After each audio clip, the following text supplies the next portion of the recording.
19/7 اول مره. خش جوه. مفيش مكان.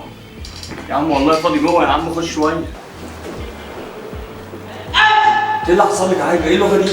مش عارفه انا مالي. اول مره كلب يزوغ من تحت ايدي. 5-1-1 ايه 5 مرات. اهم حاجه لازم نعرفها عن زراعه العنب.